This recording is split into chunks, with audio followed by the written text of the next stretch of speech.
Yo, this is Teresa Weatherspoon, better known as Teaspoon, and you're watching Real Fans, Real Talk. Live from the can. Vibe you can. This is Real Fans, Real Talk. Real fans, real talk. We as real as you thought. Real fans. What's going on? Welcome to another live edition of Real Fans, Real Talk. We done came off a couple of weeks that just been hitting. Big shout out to the ladies, Tina Hutchinson and Kathy Boswell. The last couple of weeks we've been on fire, but it's a whole lot of sports going down this week. You got the U.S. Open going down right now. Football season, you can smell it in the air. We got the Real Fans, Real Talk fantasy draft going down tomorrow. And then there's some other things that's going on that we're gonna talk about. WNBA is in full effect right now. Plus, college football has started, and I had to start this year off on a bad note. But before we get into all of that, let me introduce my brother, my co-host, Eric Sanchez, aka Legend in Two Games. What's going on, man? What's really good, bro? Listen, all that is cool. And shout out to Tina Hutchinson and Kathy Boswell. They gave us two amazing interviews and opportunities to get to know them and their story. Shout out to everybody who locked in with us. But you know what time it is, Trip.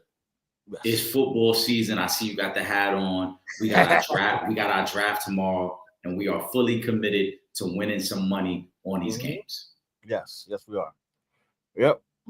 We have to change your name to Parlay Eric or something, because So I want to introduce something new for our supporters. We're gonna start doing the Legend in Two game, 2-leg parlay. I'm gonna give you 2 player props for the Thursday night game. So since we record on Mondays, for Thursday night, I'm giving you 2 player props that you should rock with that I'm feeling fully confident in.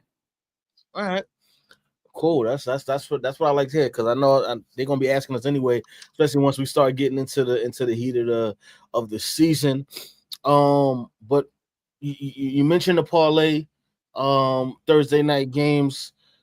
We had a blockbuster trade that went down this past week, in which Micah Parsons, formerly of the Dallas Cowboys, was sent over to the Packers of Green Bay.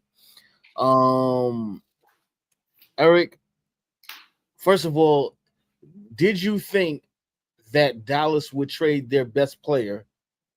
First and foremost, one, and then two, what do you think about the return that they got for Micah Parsons? So in the first part, I absolutely did not think they were going to make the trade. I actually text Will Gordon on Wednesday. Will wasn't able to join the live on Wednesday, and we were talking, and I had seen, and I thought it was fake. Somebody, because it sounded so goofy, like there's no way. Somebody who worked at a Wisconsin airport had basically posted that the Packers had their private jet there set to leave for Dallas. And then it was followed up by a tweet by one of the beat reporters who said the Packers have made a serious offer for Micah Parsons. So I thought it was just the internet trolling. I sent it to Will and I said, I don't know how true this is, but they are reporting in that Wisconsin area that the Packers are making an offer and that they plan on sending their front office to Dallas to meet with Micah. Come to find out it was true, because the very next day the trade went down. But on Wednesday, I said I didn't think the trade. I didn't think a trade would happen, because there was no reason for Dallas to make the trade. Not only was Micah under contract this year, they could technically franchise tag him for the next 2 years. So they had time, and they had a lot of opportunity to figure this thing out long term if they wanted to.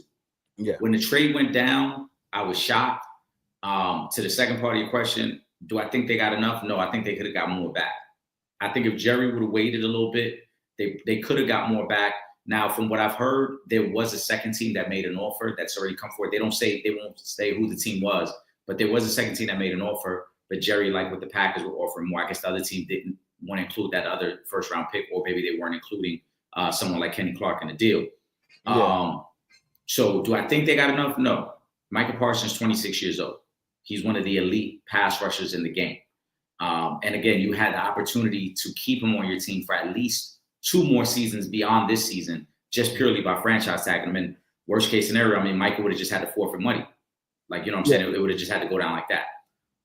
But with all that being said, this is a very unpopular opinion, Trip, and I've heard nobody else say this. I think Jerry did the right thing.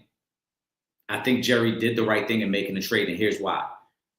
In pro sports, you're either one or two things. Either you're competing for a championship or you're rebuilding. There is no such thing as an in-between. I hate teams that play in that in-between ground of like, oh, we're just happy to make the playoffs. If you're not winning championships, and I know a lot of people might be like, oh, that's a Yankee mindset. I'm not a Yankee fan, but that is how it is. If you're not winning championships, you should be rebuilding. You shouldn't be just happy to make the playoffs. Last time I checked, Trip, the Cowboys are not a championship contender. They're not a Super Bowl contender. They're not in the mix. They would be happy just to be a playoff team this year. Why would you pay a guy $40+ million a year when you're a team that's not close to winning a Super Bowl? Also, let's not forget, again, Micah is one of the premier guys. Micah is terrible against the run. That's why the Cowboys have been bad against the run. And if you look at Micah Parsons' playoff stats, in his career, he's got one playoff sack, Trip. He has not shown up for them playoffs. Trent Williams has ate his lunch every time they play the 49ers in the playoffs, right? The Packers blew the Cowboys out a couple years ago in the playoffs. Why? Because Micah Parsons can only make an impact when he's getting to the quarterback. And so from that perspective, that's why I understand why Jerry did it. Could they have gotten more back? I do think they could have gotten more back. I think the Packers won the trade because obviously you're getting the better player, and he's 26 years old. He's right at the cusp of his prime. But if you're asking me, hey, oh, this is terrible by Jerry. No, I don't think it was terrible by Jerry. I think this is the first time that Jerry's been honest with himself and he realizes the Dallas Cowboys are not a contender. So it makes no sense to be paying these premium guys just for you to win 9 games. Yeah. Listen, well, first of all, I like the trade for multiple reasons, but I obviously won. you can see right here on the hat, Eric. But I'm gonna be honest with you.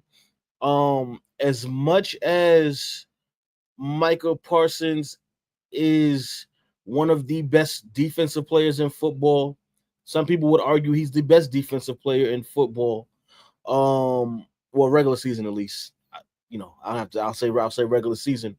But if a guy is at the point where he does not want to play for your organization anymore, you can't come to terms on a new contract. And I mean, like, you guys are far apart on what you want to give versus what they're willing to take in return, then you have to make the tough decision to make a trade, and you cannot wait too late to do it, because we've seen situations where we felt like, yo, had you traded this guy 6 months ago, you probably could have got a way better deal.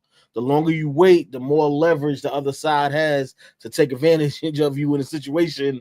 And we're talking about one of the best players in the league.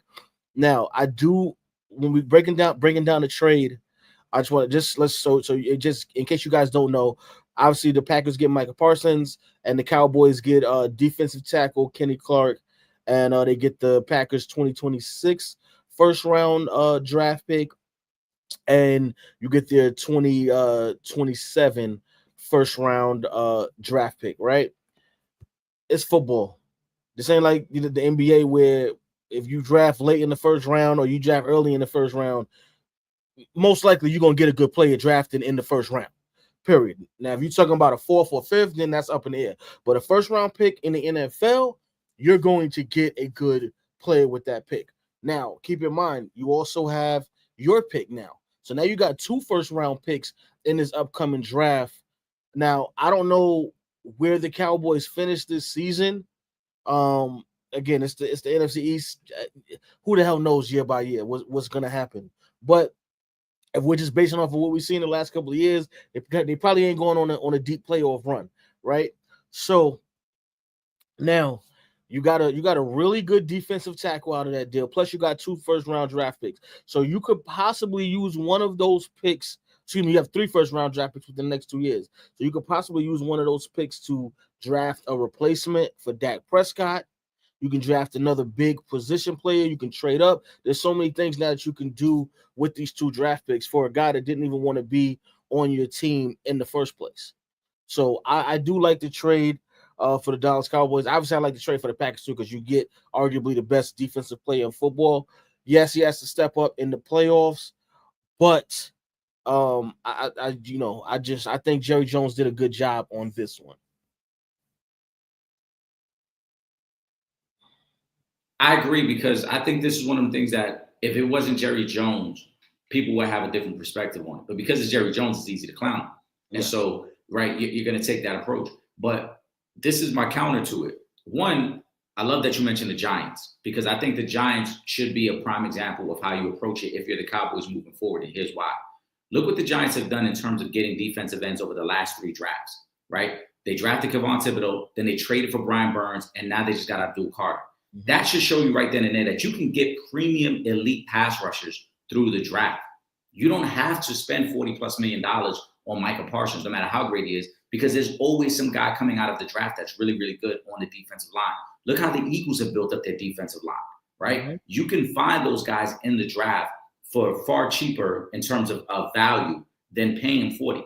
The next thing to that too is people are clowning Jerry Jones for this. But to my point, you're not a Super Bowl contender, so why would you pay him? On the flip side, look how stupid the Cleveland Browns look, paying Myles Garrett $40 million a year, when the Cleveland Browns are probably only going to win 3 or 4 games this year, right? You're paying a premium for a position that has no impact on overall for you winning. Now, do defensive ends have an impact on winning? Yes, absolutely. You want an elite defensive end. You want an elite pass rusher if you ultimately want to compete for a Super Bowl. But that's only if the rest of your team is already in place. You don't pay. It's a reason why the Cincinnati Bengals didn't want to commit to a long-term with Trey Hendrickson, because they understand their team isn't complete yet. So to pay him a premium for a position that may not be as impactful makes absolutely no sense. And that's why I agree with Jerry in this situation. Did the Packers win the trade? Yes, of course. The Packers got a 26-year-old all-pro defensive end. But guess what? The Packers won 12 games last year. The Packers are a legitimate Super Bowl contender. Even before this trade, the Packers had top 5 odds to go to the Super Bowl. So people were already looking at the Packers as a team that could compete to win it all. The Cowboys are not that. So if you're the Cowboys, again, it makes no sense. You can find the pieces you need to get better. And again, for the Cowboys, if the guy doesn't want to be there, the last thing I want is for him to be a cancer in my locker room now. I don't need – somebody just asked last week about Micah laying on the table. Like, that's not the energy you need if you're the Cowboys right now. You need guys who are all in, understanding that, listen, we're not close enough. We need to be better collectively, not just, oh, we got this star player, we got that star player. I think this is one of the few times that Jerry got it right. Yeah. Simple as that. They got it. They got it right. And the fact that you got 2 first-round draft picks, I love that for them. Now you got 3 over the next 2 seasons, and you got 4. You got your own in there, so you got 4 first-round picks over the next 2 years.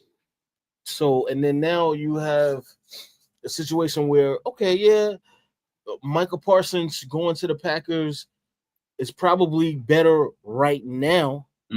Look into the fact that now you got these draft picks moving forward, you know what I mean, and that are in the first round.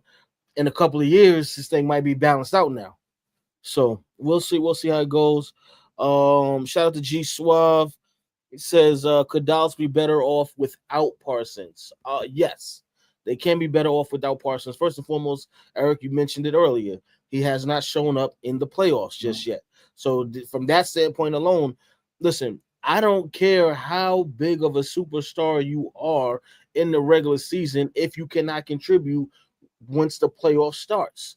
This is why people frown so much upon the loss that the Miami Heat took to the Dallas Mavericks, because it doesn't matter how big of a star you are if you don't get the job done. Simple as that. So now from that standpoint, yes, I think they can be better. Plus, they're going to be able to get a lot younger with these draft picks that they've just collected from the Green Bay Packers. Did we expect them to win a division this year? No. So, you know what I mean? So it's like, all right, well, we didn't expect them to win a division anyway. I expect them to compete in a division, which I think they'll still do, because you still get a really good defensive lineman in return. Like, you know what I mean? Like, let's be clear. Kenny Clark ain't no slouch. Kenny Clark is a multiple-time Pro Bowl defensive tackle. That's what I'm saying. You're not just getting a throw in. Yeah, and he's not that much older than Micah Parsons. Well, he's 29. I believe he's either 29 or 30. I mean, obviously, you say he's 27? I was thinking he was 29, Trip. But I think that just the impact is going to be different. Now, obviously, Michael Parsons affects the game from being able to get to the quarterback, whereas Kenny Clark is going to kind of eat up space in the interior and stop the running game. But he can be still impactful for the Cowboys because now, again, you got that big D tackle who was going to command double teams and sometimes even triple teams, which allow you to blitz scheme and play things differently. I think they can be better off long-term without Michael Parsons. I think this year, of course, they'll feel it right away because, again, you're missing a guy who's good for 16 to 17 sacks every year. Yeah. So this year might be an adjustment, but long-term, I think it's going to be beneficial for them. But again, did you have them going to a Super Bowl? No. Did you have them going to an NFC Championship game? No. I honestly had them winning 9 games this year and competing for a chance to finish second in the division because I think the Commanders are going to take a step back this year. Exactly. So enough said. Shout out to G Suave. Let me go to the next question up here. No, we talking tennis? Okay. Well, first of all, Ron Charles. Shout out to my guy Ron. Naomi Osaka eliminates Coco Golf at the U.S. Open. Did y'all get to see any of it? I did watch a little bit of it. I'm gonna go back and watch the full matchup later. I mean, you gotta love this. 2 of tennis stars, 2 of tennis's stars now. Obviously they both are African Americans, which I love as well because it just shows that it wasn't just Serena. We got others coming for y'all in the tennis world. So I'm excited for that. And it's the US Open, so it's right here in Queens. It's kind of been crazy in New York with the US Open going on these this past a week or so. But you gotta love it. The energy in New York is crazy right now, and those are 2 of the top players in tennis, both of them being Grand Champions. So anytime we get those kind of matchups, you gotta love it. I look forward to seeing them go at it again. Eric, did you get to see any of the highlights? I saw the highlights. I didn't watch it in a moment, but I did see the highlights of it. And shout out to the ladies as they continue to advance throughout the U.S. Open. And I'm glad. Shout out to Ron. I'm glad you brought the U.S. Open up because there was something that went down a couple of days ago that I was not feeling, and I wanted to talk about it. Big shout out to Taylor Townsend. She had to deal with some BS. We're just gonna call it some BS. Yep. A couple of days ago after winning her matchup at the U.S. Open, she was called uneducated and classless and a couple of other things that was said to her, which is funny because she handled the situation in the most classy, of ways that you could possibly have handled that situation. Obviously, her opponent couldn't handle the loss that she took, and she had some very negative and nasty, distasteful comments that she wanted to say to Taylor Townsend. And again, like I said, she handled that situation with such class and such grace. I'm so proud of her. I'm so happy for her. I wish her nothing but the best throughout the rest of her pro tennis career. And she is nice. She is really good. So big shout out to Taylor Townsend. Yeah, absolutely. I thought she handled it with a lot of class and grace, and I'm sure it was difficult to, I guess, for lack of better wording, to kind of relive that through the media because obviously emotions are still raw. You're still upset about what took place, but I thought she handled it perfectly. And I wish her the best moving forward. I mean, we know sports are competitive. We know emotions are high. The woman that she played against that made those statements was completely out of pocket. I thought the apology was BS. I was about to say something else, but I thought the apology was BS. Because conveniently, she uses language barrier and all that as a crutch, as opposed to just taking accountability and saying, hey, you know what, I was completely wrong and I was out of pocket. There's no language barrier when you call somebody uneducated. Uneducated, right. Uneducated translates the same in every language. So and then, not only that, but then the crutch of, oh, I appreciate your support as I continue to grow. They love to say that as well when they make them type of mistakes. So we wish her, that young lady, we wish her nothing but failure. I'm be honest with you. We wish you nothing but failure. We we hope you get bumped in the first round of every tournament moving forward. There you go. And it needed to be said, and now it's been said. Right. Let's see. Shout out to Kyrie Thompson. Kyrie, I saw your message and that clip that you asked about with Kathy speaking on Cheryl Miller is up. It's on the YouTube channel and it's also on the Real Fans Real Talk page on Facebook. Just so you know, because I don't even know if you got a chance to go back and check. But now you notice that clip is up. I'm gonna post another clip from the interview within the next couple of days as well. But in any event, Kyrie says Ohio State beats Texas 14-7. Here we go. We gotta talk about this college football stuff for a minute. Yes, Ohio State beats Texas. Obviously, this is such a big deal because of the golden child, Arch Manning, who is the current quarterback for for Texas. So this is a very big deal. Yeah, this was a very exciting and surprising opening weekend for a couple of reasons. I'm going to talk about another one in just a minute.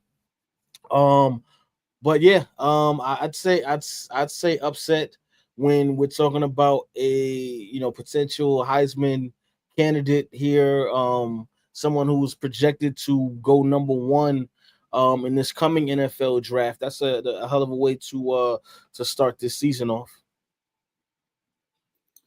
Arch Manning was very disappointing in that game. He comes in as the Heisman hopeful, and I think it's super disappointing also because he sat behind Quinn Ewers for 2 years. So he's comfortable in his offense.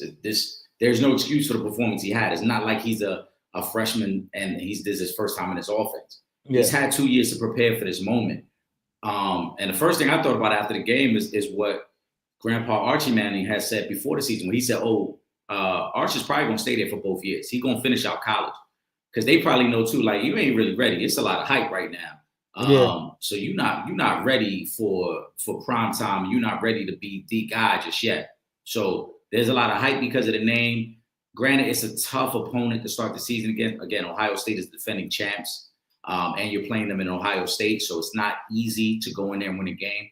But you can't go into the fourth quarter with 38 passing yards. You got to be better than that. And so he got a lot of growing to do. And shout out to Ohio State. They were playing with a first-time quarterback, and they found a way to gut it out and win a tough game. Yeah. Sabrina Roach, I see you in the comments. You said, when will Nick be back? Are you talking about Nick Barado or are you talking about Nicky Avery? I'm not sure which one. Let us know which Nick you are you referring to, and I'll get back to that comment a little bit later. Don't get messy in the comments either, guys. Yeah. Don't do that. Don't do that. Now, let me say this now, Eric. I got to get this out of there because people have been texting me and stuff over the weekend. And big shout out to Tina Hutchinson. I got off the phone with Tina earlier. We were talking for a little while, and because we were both distraught about what happened yesterday. Over the weekend to Alabama. Yeah.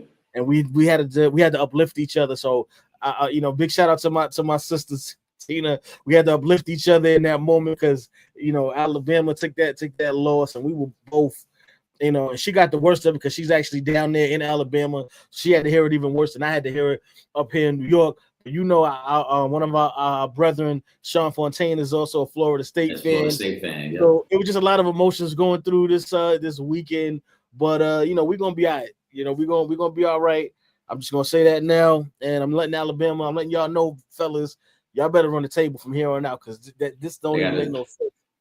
I have not ever in my life watching Alabama, I have not ever seen them lose in a season opener. And Tina said the same thing, and she's been watching them for even longer. And we were just like, yo, I don't think I've ever seen Alabama lose a season opener. But they managed to. Well, to be fair, though, most teams take a cupcake. Alabama did take on a tough competitor for week one. Florida State was ranked just outside of the top 25. So Florida State obviously was no pushover. We know that's a major program. Right. And it was in Florida State, but in Florida State, right. Alabama took on the challenge of saying, hey, we're gonna go to Florida State and again, try to get a win to start the season in that way. And Alabama's got a tough schedule. We know the SEC is super tough, but I think with this expanded playoffs, they'll be fine. Last year, there were teams that had multiple losses that made the playoffs, and Alabama's strength of schedule was so tough the rest of the way that even if they find a way to finish in the range of like 9-3, 10-2, it still might be enough to make the playoffs again because the quality of their opponents is so high. Yeah, I will say this.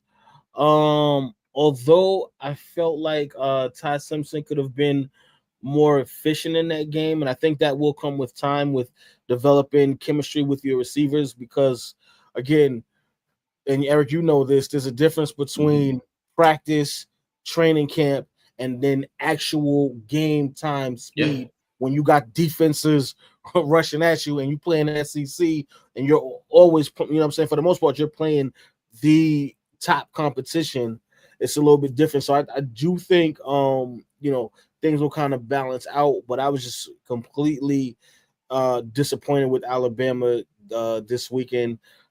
Florida State, and respectfully, because again, they're just outside of the top 25. But for where we like to be at with our championship pedigree of a school, it wasn't working for me. And y'all need to get your act together. And I'm saying that right now. I said it. It's out of my system. Leave me the hell alone about it. No, I don't want to hear about it until next weekend. Right. All right. Let me go to Michael Alexander. He says Miami beats Notre Dame. Thoughts on that game? But did y'all see Michael Irvin hype like crazy? LOL. Why do it seem like if he was next to Michael, seems like he was like I'm not gonna say the other girls he might smell like. I think you know. The other girl I'm talking about. Yeah. Because I seen a video from the other day. He looked super saucy. Oh yeah. He had a shirt off, running around. He looked like he was back in the old Dallas day. I would tell you right now, Mike Irvin might be slowly becoming my favorite media personality. Have you watched America's Team, the documentary?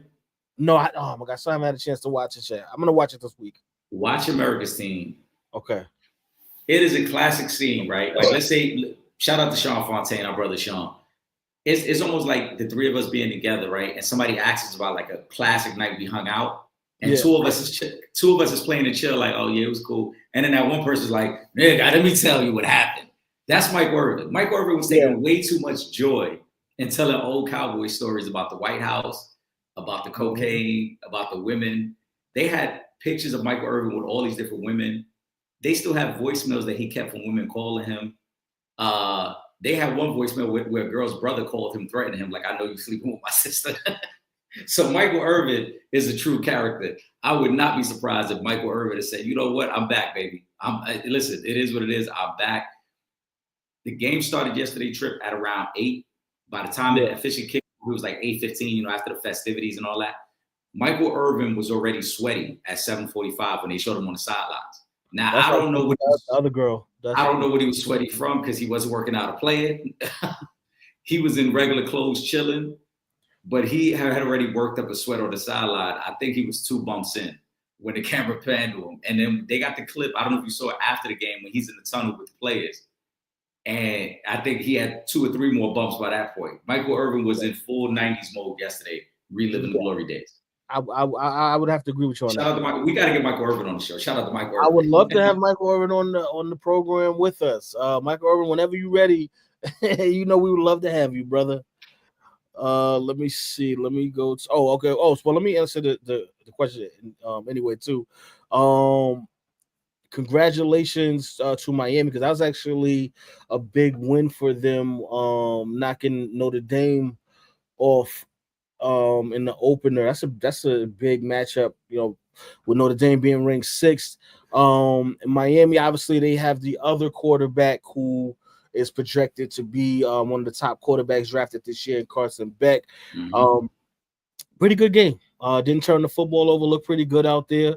And ultimately, they got the win, which is all you can ask for when you're playing a ranked opponent, especially a ranked opponent, that's ahead of you in the rankings, because you're trying to pass them. You're trying to move up so you can make the playoffs and compete for a national title. So they got the job done. Shout out to Carson Beck and the rest of the Hurricanes on that one. Shout out to Carson Beck. It's a good bounce back. He struggled last year in Georgia, so it's good to see him out there. But I thought yesterday's game was great for both those teams, and that's a tough situation for Notre Dame to go on the road.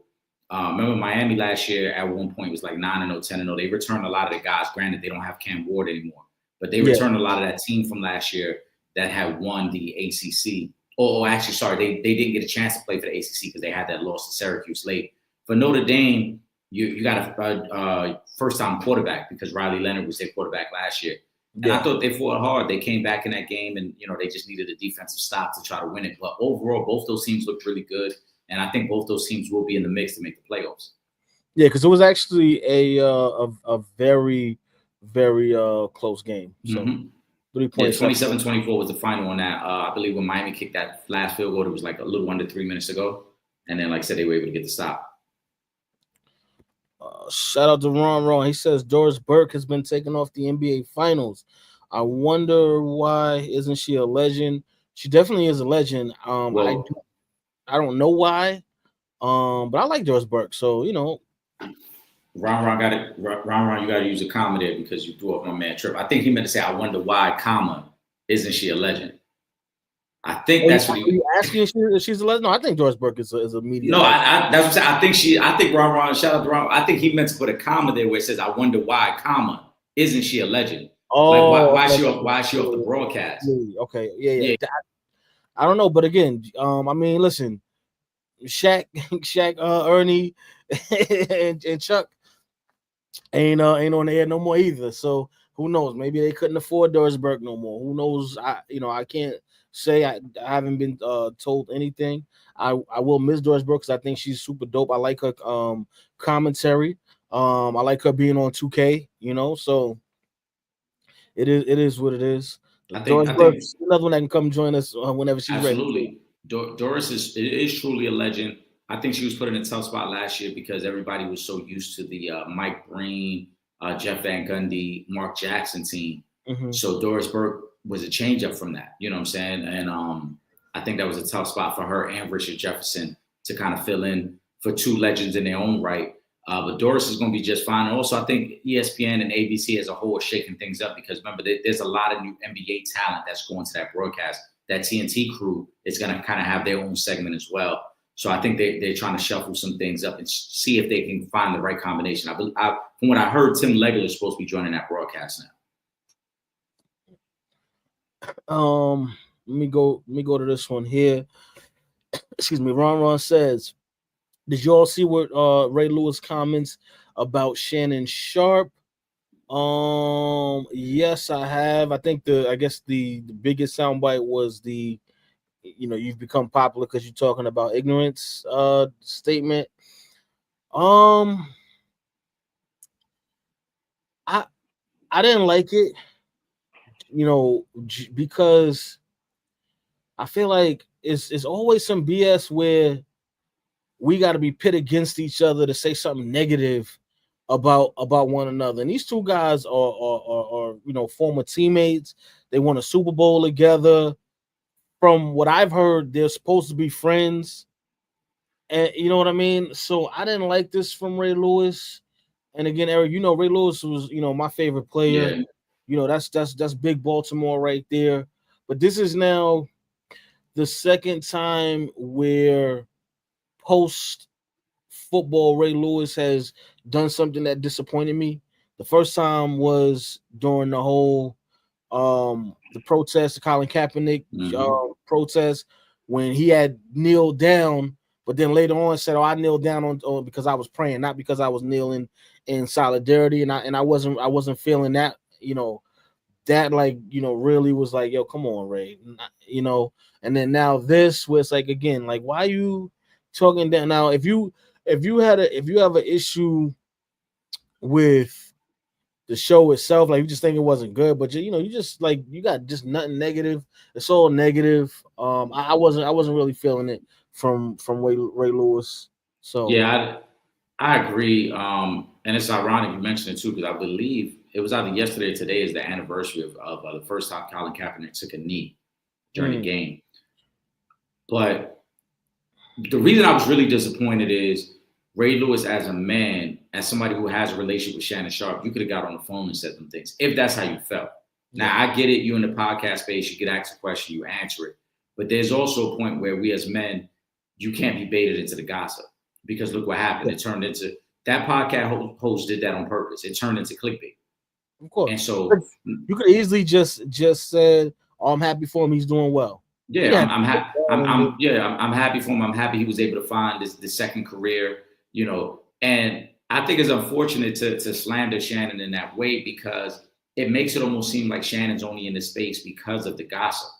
Yeah. People forget Shannon was part of the pregame show on CBS for years, right? Then he got over on Fox Sports with First Take. Shannon worked his way up to get the following and build the brand the way he did. It's not like he just came off the field and then started doing gossip journalism. He worked his way up, and he did it the way that most ex-players like to do it. Pre-game show, stay around the game of football. First, Undisputed, we talking sports, and now we're going to go into my own platform with Club Shay Shay. And so it's unfortunate for Ray. If that's how you truly felt and it was an issue, you could have picked up the phone. But more importantly, in that moment, you could have said, "Hey, I wish him the best. I'm glad he's doing so well. And his show's doing numbers, man. He's always good, and that's it." But to knock his character and then also say, "Oh, I never saw him take a drink when we played together." So what? So what? Yeah, what does that even matter? So, like, right. Maybe that's not what he wanted to do at that time. Why you need listen, but hold on. Trip, you know me for a long time, right? You've seen me drink plenty of times. We've gone out drinking together, right? There are people I work with.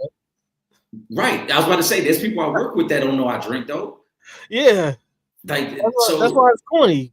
Right. One has absolutely nothing to do with the other. Like, we're trying to make it seem like, oh, this man has changed. He probably was committed to his craft and said, "Hey, I'm not going to indulge while I play.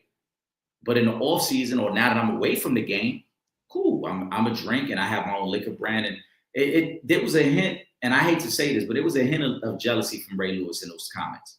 It seemed like that. Hey, listen, even Jamal Lewis, I seen an interview the other day. He said he was smoking Black and Miles during the 2,000-yard rush season. Right, so, right. You know what I'm saying? But that's if you choose to put it out there, that's your choice. Like, why? What does it matter whether or not you've seen him have a drink? That doesn't mean he never drunk in his life. Just because you ain't see him have a drink, right. You know. So it's just stupid. And on top of that, you know, if you look at Club Shay Shay and then let's say Nightcap, right, where he's with Ocho Cinco, right? Nightcap is obviously it's called Nightcap for a reason. It's a little bit more laid back, fun. You know what I'm saying? How we gonna be chilling at the crib when we at the crib doing what we do? That's what Nightcap is. But if you look at Club Shay Shay, it's really not that. It's really not him talking a bunch of ignorance. If you actually watch the interviews that he's doing, if you're watching them in their entirety, it's really the opposite of that. Because those interviews are really positive. Now, I can't control if I have a guest on the show and I ask a question and something controversial comes out of it. Because obviously, the hate for Shannon Sharp really didn't start until the Cat Williams interview, right? Right. But it's not like there's not one time during an interview that I ever feel like Shannon Sharp went into that interview like, "Oh, I got Cat Williams. I'm gonna get all of this clickbait from Cat Williams." I highly doubt that was the case, because even the questions that he was asking them, it was just that Cat Williams is very outspoken, and he was saying things that you could tell that even Shannon Sharp was shocked at a lot of the stuff that he was saying. Mm-hmm. You know what I mean? But let's call a spade. A lot of the hate for Shannon Sharp started after the Cat Williams interview, because that took him from 0 to 100 real quick. Okay, and that's what, and we started noticing. Then, you know, once you start doing good, or you getting money, interview went crazy. You know, when you start doing really good, the haters start popping out the wood. Of course, you know you know what happened. The sponsorship deals. It's with everything. It's just like with the young lady and the voicemails. All of it. You know, listen, with it breeds haters, and it breeds people who do become jealous of your success.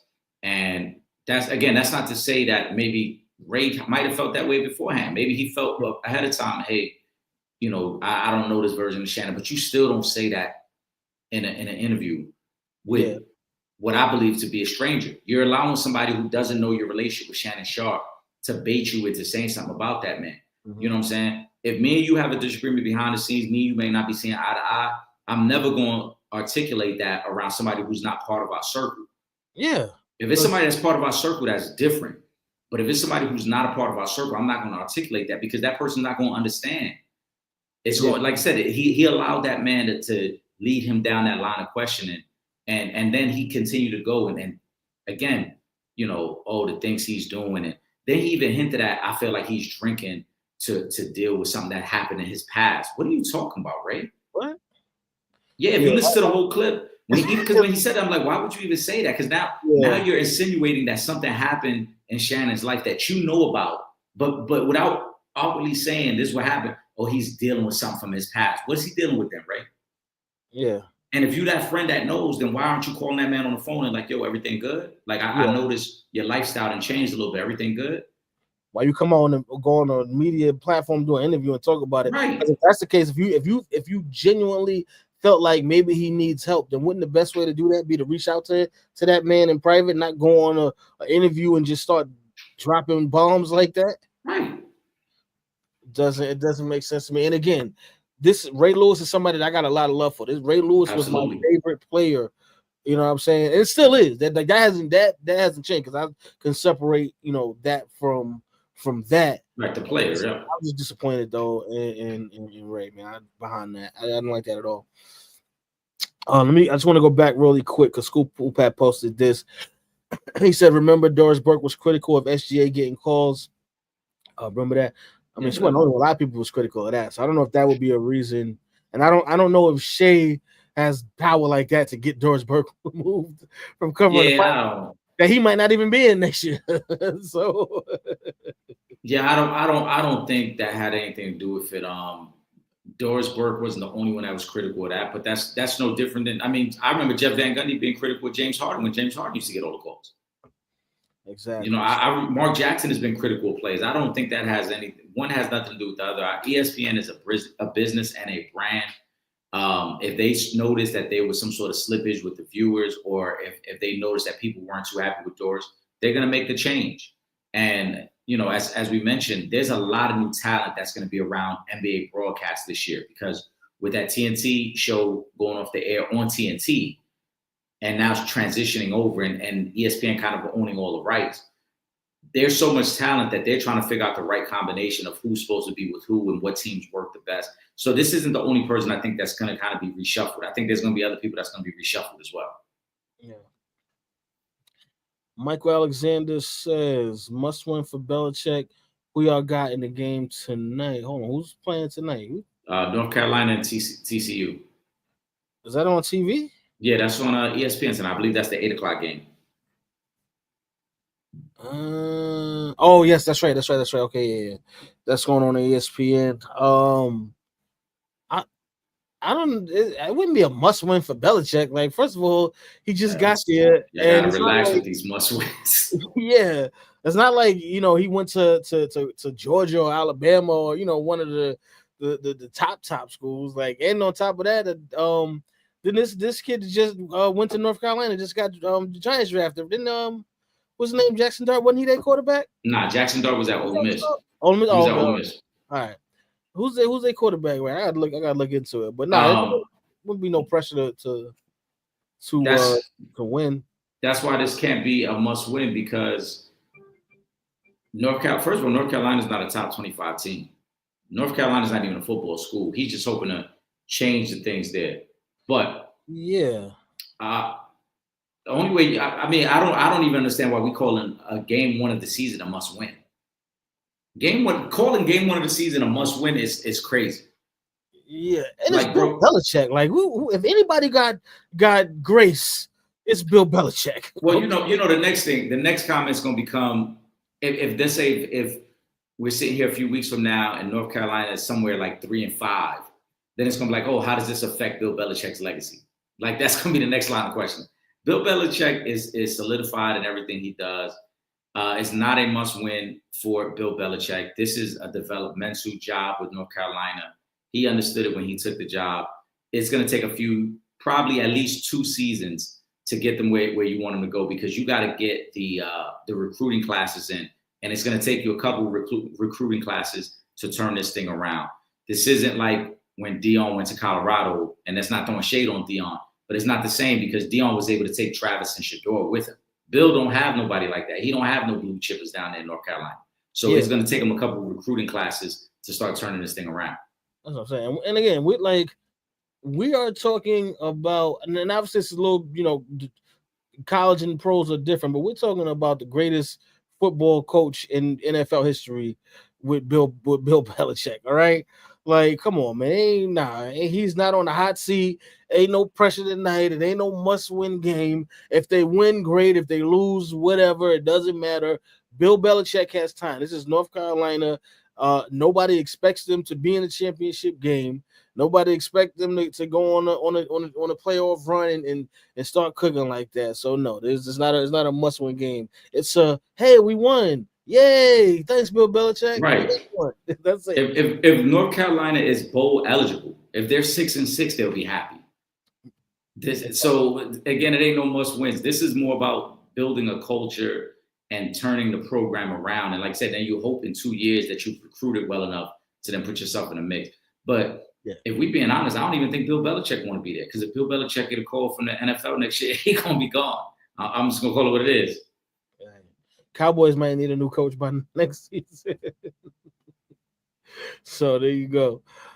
Kyrie Thompson says, when are the Fever gonna just say Caitlin Clark is done for the year?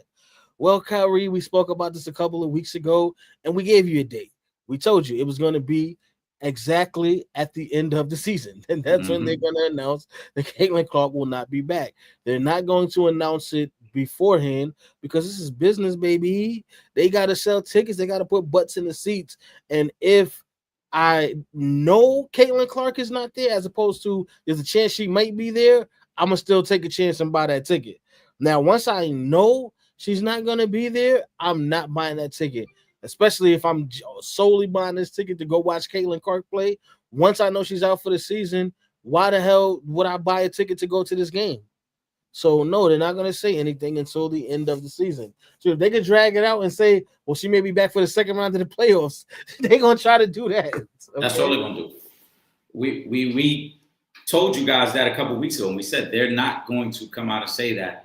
That type of injury she has takes a while, and you need rest. They're not going to throw that out there because they know what it means for ticket sales, and they know what it means for viewership. So even though this year has been an up year for them in terms of watchers, they still want to keep our hope that one of their marquee players will be back. Yeah. Well, listen, they might be. I don't know if they would be first, but they might be the first team to win the Commissioner's Cup and then not make the playoffs, which would be crazy. But again, shout out to Caitlin Clark. Wish her a speedy recovery, but I just don't look forward to it being this season. You seeing Caitlin Clark again. Kyrie wants to know also who y'all got as the leader in the MVP race: Asia Wilson, Collier, or Thomas. For me, it hasn't changed. When we spoke about this, I think it was like 2-3 weeks ago.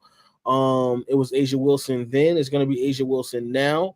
And especially when you look at the fact that Las Vegas has now won 12 straight games, I would pretty much say that is Asia Wilson putting her foot down on the neck of the MVP race. So there you have it.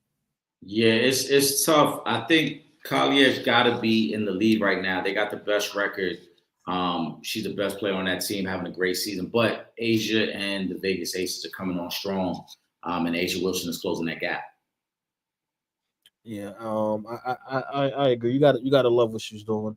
And I mean, right now, if you look at things, they're both beasting in points. They're tied for the lead in points per game right now. The only difference is Asia Wilson's also, she's tied for first in points, but she's also second in rebounding behind our girl Angel Reese. She's also first in blocks. Nafisia Collier is fourth on the list in blocks. But if we just going down these statistical categories, I'm gonna still go with Asia Wilson, and I just love the fact, running off 12 straight. You got to remember they lost a big part of that team this season when Kelsey Plum decided to go to the Sparks, and they actually started off the season a little slow, but the way they have shifted gears and Asia Wilson has turned up. She's not only is she showing you she's the MVP, she's definitely letting you know she's on the Mount Rushmore right now because she out here doing things that have not been done in the WNBA, and she constantly is setting new trends in the league. So big shout out to Asia Wilson. That's my pick for MVP right now. The Fizikali is playing well. They're having a really good season. Obviously, Minnesota's in first place, but I just I got to go Asia Wilson. They have completely turned things around. Right. From the start of the season, and to get all the way up to second place, 12 straight, 10-0 in their last 10. I got to go with Asia Wilson. I ain't mad at that. Hoop Baller Scoop, my guy. What's going on, man? He says Kathy Boswell was amazing, man. So Trip and Eric, going into both of these interviews with Boz and Tina, did they turn out better than you expected? Yes, absolutely. But you know what? Most of the interviews that we do turn out better than I expected. And not that I expect them to not be well, because I always expect our interviews to be well, because I think with Eric and myself, when we do interviews together, we have a great chemistry. We don't step on each other's toes. So I always expect them to be good. But they definitely turned out better than expected. But I think I would attribute it more so to just the incredible stories that these women have. That makes what we do so much more fun, because I generally have fun when we do interviews, but talking to these ladies, and these are two women who made history. They're legends, you know what I mean? So they just have some two great stories. We're talking about record holders, record breakers, gold medalists, that the things that these women have accomplished just add to the interview, and the fact that these are two women that, for the most part, they're not pushed to the forefront as far as like athletes and whatnot go. So you don't see them that often. I'm just glad that we got the opportunity to tell a little bit of their story on Real Fans Real Talk. I agree. I thought I don't want to say they were. I would say they were better than we thought. We took a lot of time and we did the research to try to be as informed and entertaining in those interviews. Mm-hmm. So we expected them to be really, turn out really well. I think what I enjoyed the most was their reaction to the interaction with our supporters, with you guys, because they love the questions, not only from us, but from you guys. They love that overall everyone was so well informed and everybody was so engaged. And you could see by the length of time that we spent speaking with both these amazing women that they thoroughly enjoyed the interviews. And, Kathy's already said she's willing to come back again. We know we got Tina coming back a couple more times. So I think that to me is probably the most amazing part of it, that we were able to put together classics, but then also now develop this bond with these women where we can now get them back on a platform to talk about other things moving forward.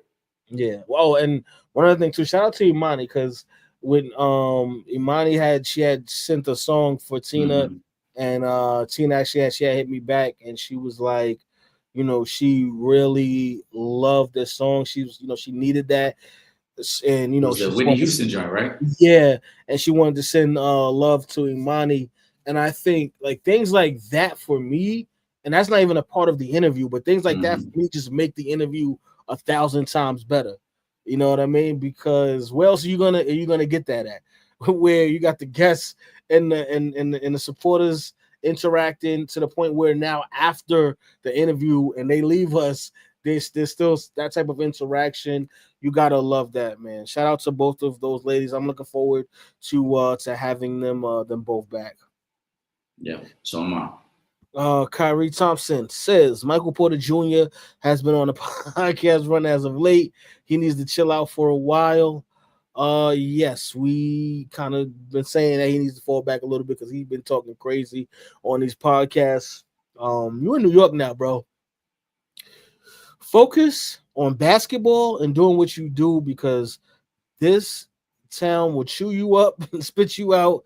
This is New York City. You don't want to play around here. You need to be focused and locked in on basketball, bro. That's all I'm gonna tell you. Well, but he's playing for the trash New York team. You know what I'm saying? Sorry. But it is what it is. And when you go from the Denver Nuggets player with Joker and knowing that we compete for championships every year, then now you're playing in Brooklyn where you'll be lucky to make the playing game. He's just trying to bide his time. But I will tell him this, though. Don't be a chatty patty. Word to Dame Dash. Don't be chatty. You in New York. Like Trip said, don't be chatty out here. Word. Keep it cool. You know what I'm saying? Handle your business. And the way he's moving through these podcast spaces, I have a feeling he's going to get caught up in one of these dramas with a female out here because he's just moving very reckless. The same thing. I was about to say the he's same moving thing. Very reckless. I see the scandal coming. Yeah. Don't let him spend a weekend in Starlets and then we see the video surface. So he gotta relax. Imani says, did y'all see the video of PJ Washington picking up his son from Brittany Renner? We in the messy section. Shout out to Imani. Yeah, I try to stay away from these types of things. I believe we spoke about it when they first got together. We said it probably wasn't a good idea. And we saw what happened. But he ain't the first. He ain't gonna be the last to get caught up with I don't want to say the wrong name. What should we call them? Those types of women who like to and Dana Nolans, I believe they spell it Heu. Okay, there you go. Yeah, I didn't want to say it like, but we want to be respectful to the respectful women. You know what I'm saying? Yeah, we did give the warning. So what you got to deal with, brother, is on you. You got, how my man Kanye said, 18 years. 18 years. Had a baby by, she got you for 18 years. Listen. So first of all, Brittany Renner's she's a clown. She's a super duper clown. She is the definition of an attention whore. If it gets her some sort of attention, she gonna do it. Mm-hmm. This situation was no different. The fact that he's going to pick up his child and you already got somebody recording on the phone, why? Why? Then you're trying to instigate the drama because, he's moved on, he's in another relationship, has another child, and you're trying to instigate the situation because he's coming to pick up his son. She thought she was saying something because she made the statement about, oh, your child only got $11,000 in his account. I'm sorry. Did you not realize that 85% of this country, maybe 90% of this country of the world, doesn't have $11,000 in a bank account somewhere? Hold on, you're telling me a child that's probably no older than 4 or 5 has $11,000 in a bank account, and you're using that to shame the dad? If anything, you should be saluting him. How you like to say, Eric? That's goofy. Super goofy. That's goofy. Right. So this whole situation. It smells of and it reeks of attention. I want attention. So he's coming to pick up the child. She tries to make it no more, so she needs some new attention. Right. Who she pretended to be Muslim for. Let's not forget that. But like I said, you got the cameras rolling when he shows up. The baby's crying, and she's trying to make it seem like, oh, the baby don't even want to go with you. First of all, kids cry all the time when they leave their mother. Yeah. My daughters have done it to me before when they wanted to stay with their mom and they had to come with me. You know what I'm saying? Like that. Right. We live together. And it has happened. I've taken my daughter to pre-K and she's cried because she didn't want to get out the car. Like kids do that. When they don't want to do something, they think they can cry their way out of it. We all know that. Because if you go right on his page, you'll see plenty of pictures with his son, him and his son hanging out, him and his son with his new fiance. Mm-hmm. So the child looks very comfortable when he's with his dad. It's just in a moment, anything could happen. The baby might have just woke up from a nap and the baby just don't want to be disturbed and the baby's crying. She's going to use that as a moment. We don't know the backstory of that. Right. But like I said, then to try to shame him, like, oh, the baby only got 11,000 in the account. Like, what are we talking about? Yeah, How much? My question would be, how much of that money did you put in there? none. Right. You still out here pandering for likes and acceptance, and you still haven't figured out who you are. She tried to justify her promiscuous ways and all her sleeping around when she was on Cam Newton's show by making it seem like, oh, I love hard. That ain't the only thing you do hard. Because that ain't loving what you're doing. That's something else. Exactly. There's a reason why Dion brought you down to the school and then used you as an example of the type of women that the young athletes should stay away from. If that don't tell you everything you need to know about Brittany Renner, when a head coach brings you into a room of 90 young college students and says, this is the type of woman you need to stay away from, that says it all. That should be a wake-up call for you, but obviously it's not, because you over here talking about a kid with 11,000 in their bank account trying to shame somebody behind that. Right. And which just shows how now if you want to talk about somebody being uneducated, there you go. Because that's how you show that. Because the fact that you would even try to shame somebody because their child who can't even cross the street by themselves has $11,000 in their bank account. I guarantee you didn't have $11,000 in your bank account when you was your son's age. So the other part of the story too, right? And she probably will never speak on this. The people in the comment section are saying that's her mom that's recording. So she's at her mom's house. So I don't even think she has her own place anymore. I think she's living back with her parents. So you're telling me this man is pulling up in a luxury vehicle to pick up the son you guys share together. He's good. He's getting NBA money. He's moved on. He's with another woman that he's about to marry if he hasn't already married her. He's making good money for himself, and obviously he's taking care of his child, and he's doing what he's supposed to do. Yeah. Not only is he providing for his child, he's going to pick up his son so he can spend time with him. And meanwhile, you're living in your mother's house, talking about your child only got $11,000. You don't even have $11,000 in your account. How about that? She big man. Right. You don't even have $11,000 in your account. Don't worry, Eric. In about another month or so, she's gonna be with another rapper or basketball player, and the cycle continues. She hoping Jalen Green got a brother that's just as gullible. Exactly. That's what she hoping. G Suave says Tyreek not named Dolphins team captain. Is this something or nothing? I hope it is something. I hope that means they about to trade him to the Baltimore Ravens. So I hope it is something. But yeah, I don't know. I mean, just did Tyreek want to be captain this year? Did anybody ask Tyreek Hill if he even cares about being captain on this team? So I don't know if it means something, if it means nothing. I guess we're gonna find out by trade deadline though if it means something. That's a great point. He might not have even wanted to be captain. Who knows? But I do think it means something when a veteran like Tyreek isn't named captain. Who was named captain though? That's the question. I would have to, like Jaden Waddle named captain. No, I don't think Jaden. I mean, we can look real quick. I can go on there. I'm sure on their page they got who was named captains on their team. Let me see real quick. It's probably gonna be like Tua. Who they got? They got a veteran on defense. It's probably gonna be. It is Tua, Zach Siegler, Alec Golden, the fullback, Jordan Brooks, the safety, Bradley Chubb. Okay. Aaron Brewer. So they got like four guys from their. They got 3 guys from their defense and 2 from their offense. 2 in the fullback from their offense, and then they got Bradley Chubb. They got a couple guys, Ziegler and Jordan Brooks. That's what I'm saying. So I wouldn't read too much into it. But again, like I said, come trade deadline, we gonna see. And again, if the Dolphins are coming out the gate losing, or if it's looking bad, then it's more likely that we will see some type of action going on. But as of right now, just not being named the captain, like I said, who knows if he cares or even wanted to be captain? If somebody did an interview with him and they asked him that question, he was like, "Yeah, I wanted to be captain," and they shitted on me. excuse my language, but other than that, it's just like, whatever, man. Ain't nobody tripping over that. Listen, Tyreek Hill is a Hall of Famer. Okay, he's a Super Bowl champion. He's one of the best to do it. Period. It is what it is.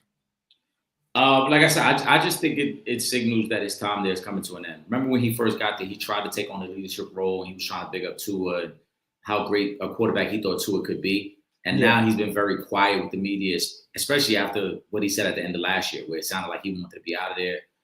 Tua this year, again, you got to read the tea leaves. Tua said this year there's a lot of repairing that needs to be done in that relationship. So I do think it means something. I don't think the Dolphins team is going to be good this year. And I would not be surprised if he is an in-season trade. If they get off to a slow start, 1-3, 2-4 type, he might get traded. Well, listen, Eric, when you say traded to the Baltimore Ravens, so I need you to speak it into existence with me. So by the time we get to the game, he'll be on the team already. Listen, I think Ravens or Buffalo will probably be 1A, 1B. Yeah. Because both those teams are trying to surpass the Chiefs. And either one of them could use both of those teams over the top. Either one of those teams could use a receiver of that caliber. Mm-hmm. All right. Imani says, congrats to Candace Parker, who got her number retired with the Chicago Sky. And a few months ago, Sparks retired her number. Legend. Yes, she is. Rookie of the Year and MVP. Candace Parker, you gotta love her. She's a legend, man. I mean, she's somebody where it's like, what can't you say about Candace Parker? She's one of them people.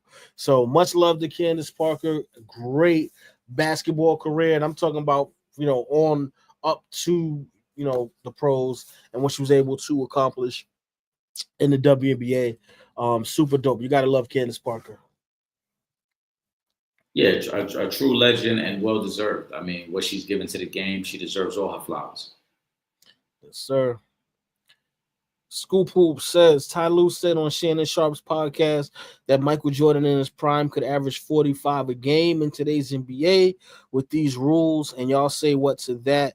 I say maybe 40, 41 a game. I say because he would shoot more threes and live at the free throw line. I don't subscribe to that, man. I'm sorry. I don't know about this when y'all be like, oh, guys just going to jump up in the era and now you're going to average 45. And again, I understand this is Michael Jordan. Michael Jordan is the GOAT. I have him as the GOAT still. I get all of that. But I just don't see where he's going to be averaging 45 for a couple of reasons, right? MJ's era, even though I love those guys, you may have had 15 to 20% of the league that had the type of athleticism that Michael Jordan has. Maybe. I don't agree with that, Trip. They had super athletes like that? Now everybody's a super athlete. So, but go ahead. I'm gonna let you finish your point. All right, but now everybody damn near is a super athlete jumping out the gym. It's like nuclear aliens in NBA player bodies, right? This is one thing. Two, you got teams damn there, where you got multiple guys on teams now that are averaging 25 to 28 points a game. Whereas in Jordan's era, nobody else on his team was putting up 25. You didn't see two players on the same team averaging 25 just like that. It wasn't that common. Now you got big twos, you got big threes. There's so many guys that are shooting. You got now, we're heavy on the 3-and-D guys. Everybody wants a 3-point shooter on the team. I don't know about 45, 40 a game. Like, I just think that's unrealistic. Like, is he still going to be the best player in basketball? I believe he would be still, if he was playing right now, the best player in basketball. I just don't know about this 40 plus a game. Like, I'm sorry. I just can't see it. Yeah, I mean, I don't agree with I think there was great athletes back then as well. The difference is we just view the game differently because the game is so much more wide open now, with the spacing, with the ability to have 5 shooters on the floor. You have everybody who can handle the ball and get to the basket. So I think that part is different.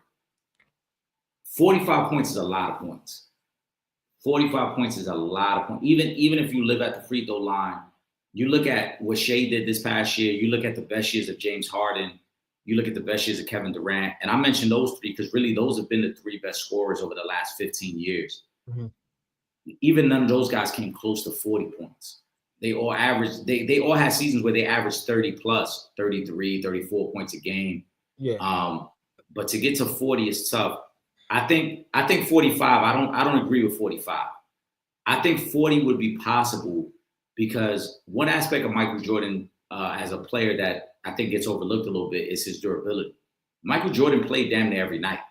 Yeah. And in this NBA with no back-to-backs, with the ability to load manage, if Mike only had to play 70 games a year as opposed to 78, 80 games, yeah, I mean, he's going to be a little fresher on night to night, and there's going to be some nights where he's just going to show out and go off. But I do think 45 would be a lot. I think he could get into the high 30s, 38, 39, maybe 40 points a game. But you also made a great point, too, with the balance and the way teams are constructed now. And I know we're getting like really in depth in basketball talk, but if you look at the way teams are constructed now with this balance of, hey, we got to have a 3-and-D guy who can knock down the corner. Hey, we need a stretch 5 who can pick and pop. Hey, we need the point guard who can also score.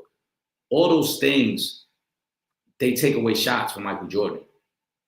And so to get to 45 points would be super tough. I think he can get into the high 30s because you can play him the same way Houston played James Harden. You can play him the same way OKC played SGA. But also Michael Jordan was great at understanding that I'm going to do what's best for the team to win. That was the big transition of Mike's game when he realized that in order for us to win, I got to kind of pace myself and let other guys get involved and then I take over when the time is right. So I don't even think he would try to score 45 points a game. I think he would just be okay with, if I can get to 32, 35 points a game, I'm good with that. Yeah, I just can't, because I'm like, think about it, right? Like imagine, because Mike never really played with a dominant big man, right? Mm-hmm. Put Mike and Shaq on the same team.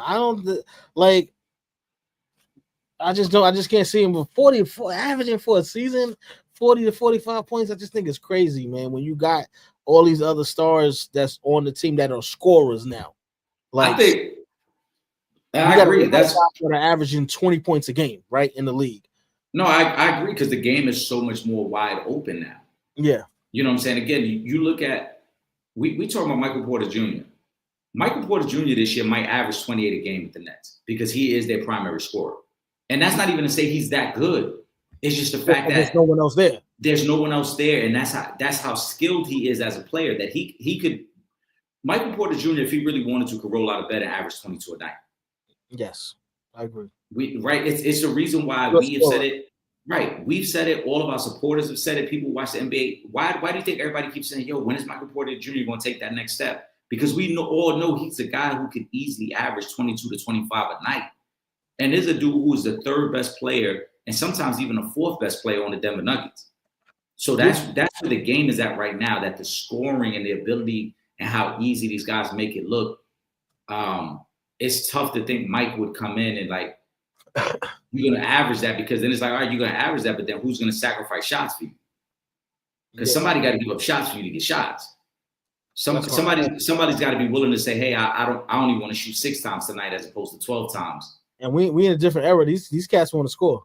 You think Kobe's sharing shots with you? Yeah, I also think too, Mike, one of the things that get lost on it, like it's been highlighted by certain people when they say, oh, you know, when Mike got pushed over the point guard, he averaged a triple-double. Mike was a willing passer. Mike was okay with passing the ball. It's the reason why John Paxson hits a game-winning shot. It's the reason why Steve Kerr hits a game.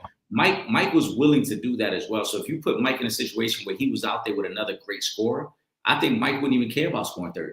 He would have been okay with, go ahead, get yours, and I'm gonna get. I know I could get mine. As long as you're making those shots, right? Yeah. If you make, like, if you put Mike, I'm trying to think who's like, if you put Mike with Jaylen Brown, you think Mike ain't gonna give Jaylen Brown a ball and let him go off? No, because he can actually score. He can score, right? So Mike wouldn't worry about scoring 32. Mike would be okay with scoring 25 if Jaylen Brown could get him 20. Yeah. So. You know what I'm saying? But also, if you look at some of those games where Mike went into the high 30s and 40s, look what Scotty was shooting. Scotty wasn't shooting that well. Yeah. So Mike felt like, I got to take over. Yeah, I got to take over these games because Scotty ain't doing it. I mean, was you going to depend on B.J. Armstrong to score? 25. Judd Bushler? You know what I'm saying? So, let me go to again, Sabrina. Shout out to Sabrina Roach. I'm not sure which Nick you was referring to, but if you're referring to Nick Barada, we'll try to have him back on. I'll reach out to him again to come back when the next season of the Oval drops. I'll work on asking him to come back. If that's who you were referring to.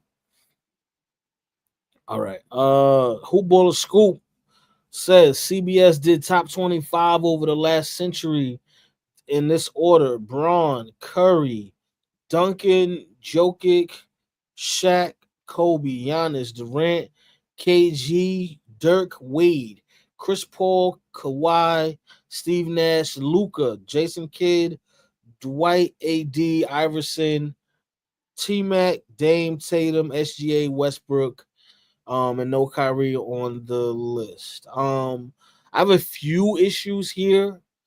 Obviously, I don't have a problem with number one because I do feel like he is.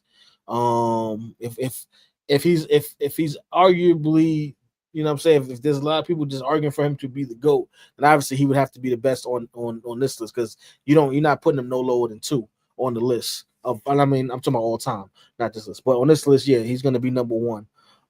That goes without saying. I would personally, I'm putting Tim Duncan ahead of Steph Curry. Thank you. So I didn't know Thank you. where that came from because I'm like, yo, and I actually I do know where it came from. It's because if Tim Duncan was a personality, like if Tim Duncan had Kevin Garnett's personality to go with his resume, we would be talking about Tim Duncan in the top 5 all the time. Like he would be in that conversation. But because he's more of a relaxed, laid back, cool, too cool for school type of personality, he doesn't get talked about in the way that he should. And he does get his props. Like I don't want to act like people don't give Tim Duncan respect because he is known as the greatest power forward of all time. But I'm talking about when we're referring to the elite of the elite, I feel like Tim Duncan doesn't get his just due. So that's the first big one that I would have. Tim Duncan is for me is ahead of Steph Curry. Then I gotta move Jokic back as well. I can't you can't put Jokic ahead of Shaq right now. His career is not even over, and his resume right now is not better than Shaq's resume. So I can't give him that.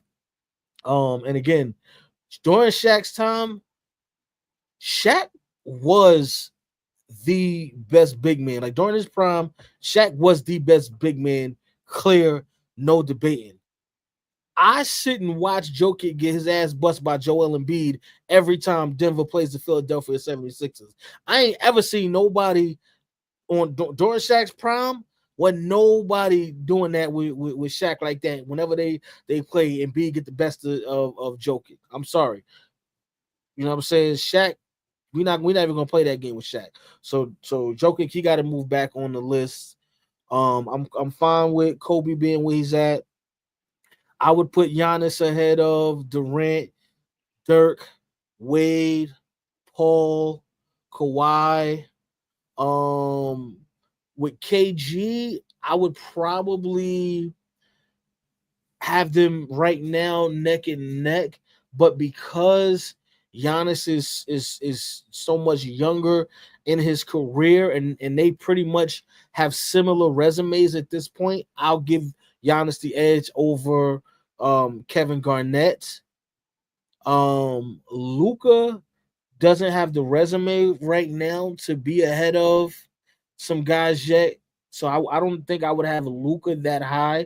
Maybe if he had a championship, maybe I wouldn't mind, but I don't really have him that high on the list. He just hasn't accomplished enough for me, so I would push him back. And I would have Tatum, Westbrook, and SGA, to be honest with you, ahead of Tracy McGrady. I just don't think he has the resume to be ahead of these guys. This is why I don't understand the criteria for these lists. And we'll work backwards. Pause. You got McGrady above Tatum and SGA. Both those guys are champions. SGA is an MVP of the league. And a finals MVP. Right? Tatum does not have any of those. I mean, McGrady does not have any of those things. The only thing McGrady has over them is he's got more career points. That's it. But he'll pass that if he continues to play. aside from injury, the only thing so And he has again, a scoring title too, I believe. cool. But that's it. That don't mean nothing. Right, cool. And that's no disrespect to Tracy McGrady. I think he was a great player in his own right. But again, back to my point about what are the criteria for these things? Mhm. Because on one hand, you got Tatum and SGA behind McGrady and Lillard. I don't even know how you put him behind Dame. Yeah, that's what I'm saying, because he wasn't healthy enough to be in front of all of these guys. No, That's but not even healthy. This is rooted in the last 25 years. No, that's what I'm saying. But I'm saying because of the injuries, Tracy McGrady's resume is not what it possibly could have been because he was injured so much. Right. So realistically, you can't put him ahead of those guys. Right. Like you have that on that, and I don't understand at all. All right. Luka, it's tough. You could move Luka around a little bit, I think, because Are you saying up or down on the list? Down, but it's a little. I think Dwight Howard doesn't get enough respect for the type of player he was. I agree. Dwight Howard was the best big man for a very long time in the NBA, multiple defensive player of the years, obviously NBA champion when he went to the Lakers, but Dwight Howard, and then he also led a team when he was the best player. That's something that a lot of guys on this list can't say. That's why you can't put Luka ahead of Dwight Howard. Yeah, I don't think Luka's ahead of Dwight Howard yet. He's not. Yeah. Now, does he have the potential to be? Right. Is he more skilled? Yes. Yes. You're gonna make me refresh my drink now, Trip. We might be going in overtime. And listen, you know, Luka the Don right now. But we keep it real over here. He does not have the resume for you to put him ahead of Dwight Howard. No. I'm sorry. Like we're talking about someone who has multiple defensive player of the year awards. He's got the all NBAs, he's got the all defense, he's got all of that stuff. Now, can Luka accumulate accolades along the way to compare and maybe pass him later? But right now, when Dwight Howard's career is done and Luka's been in the league, 7 years, 8 years, and doesn't have 8 years. I think it's at that point, yeah. I mean, outside of the all NBA, because we know he ain't got no all defenses. So outside of the all NBA appearances, what does Luka have on his resume that will put him ahead of Dwight Howard? There's nothing. And Dwight Howard has all NBA appearances as well. So you can't even, you know what I'm saying? You can't even put that and say, well, he's got a lot of all NBAs because Dwight Howard has those as well. So Luka shouldn't be ahead of Dwight Howard. And honestly, you can't put him ahead of AI right now. No. Who has an MVP, who's also did the same thing Luka did. The only difference is AI has an MVP. I believe AI has a scoring title too, if I'm not mistaken. Yeah, AI got a scoring title. Yeah, so you know, so you can't put him ahead of him. A lot like bro, you can't. I'm sorry, you just can't. So I'm glad you started with Tim Duncan, because when this question was posed on Wednesday Night Live, I said this. This proves right here what you and I have both been saying, that Tim Duncan does not get enough credit in the GOAT conversation. Because there are people who will argue if Kobe should be in the GOAT conversation, if Shaq should be in the GOAT conversation, and yet in this poll, they've got Tim Duncan as the third best player of the last 25 years. And you and I both agree, I think he actually should be second. Now, if this is rooted in impact, nobody's had a larger impact than Steph Curry over the last 25 years. And that's no disrespect to Bron. Bron is probably the best player of the last 25 years. But in terms of impact and the way the game has changed, it's Steph Curry. Bron has had the bigger impact outside of basketball.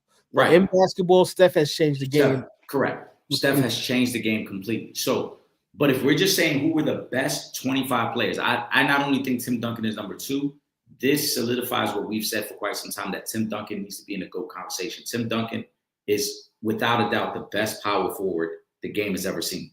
Mm-hmm. Hands down, no debating. Hands down.